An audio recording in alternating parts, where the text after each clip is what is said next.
Assalamualaikum warahmatullahi wabarakatuh.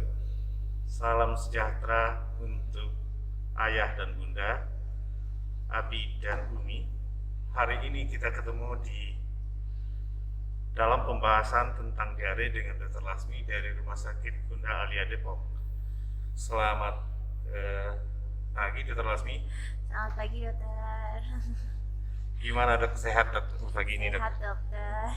Alhamdulillah cuaca cerah dok. Pagi ini kita berbincang-bincang, minta waktu dokter beberapa saat untuk membahas tentang diare pada anak. Ya, dengan senang hati dokter. Baik dok ya. Oke. Pada diare pada anak yang kurang minum gitu dok, mungkin bisa disampaikan secara pada bahaya pada anak diare kemudian tidak bisa minum gitu dok, tidak mau minum gitu dok, dan bagaimana implikasinya atau dampaknya dok. Ya, monggo dok. Terima kasih dokter. Ya. Pertama mungkin saya menyapa ayah bunda semua. Selamat pagi hari ini. Semoga selalu dalam keadaan sehat. Suatu kehormatan juga buat saya langsung di host langsung oleh dokter semua. Terima kasih banyak dokter.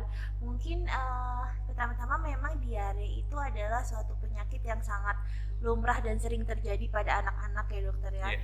Terutama pada anak-anak yang usianya di bawah 1 tahun. Dan kadang-kadang orang tua itu belum mengerti bagaimana caranya untuk mengatasi diare sehingga tidak berlanjut kepada dehidrasi dokter. Seperti itu. Jadi sangat wajar sekali pada saat anak sakit itu dia kehilangan nafsu makan, dia kurang minum, itu sangat wajar. Tapi pada diare kita harus sangat waspada dokter. Jadi diare itu pada anak penyebabnya juga bermacam-macam. Ada karena infeksi, mungkin kelainan dari saluran cernanya, atau obat-obatan, atau dia keracunan makanan atau alergi pada sesuatu. Tapi pada anak yang lebih kecil biasanya infeksi menjadi penyebab nomor 1 dokter. Jadi pada diare pada anak ini yang kita harus waspadai adalah kekurangan cairan. Jadi sebenarnya diare itu paling banyak terjadi karena infeksi virus, di mana seharusnya dia akan sembuh dengan sendirinya dokter. Tapi pada saat perjalanan menuju sembuh tersebut itu kadang terjadi dehidrasi karena terlalu banyak volume cairan yang keluar melalui diare. Itu yang menjadi kalau keluarnya banyak, masuknya berkurang menjadi lebih memperberat diarenya dok. Kondisinya. Betul sekali dokter. Jadi apa yang masuk apa yang keluar harusnya segera kita gantikan dengan cairan yang lain. Jadi pada diare dengan dehidrasi itu yang paling kita takutkan adalah cairan yang keluar itu melebihi daripada cairan yang masuk. Pada saat sakit anak akan sangat lemas, kadang kurang minum. Jadi yang harus ayah bunda perhatikan adalah tanda-tanda dehidrasi awalnya.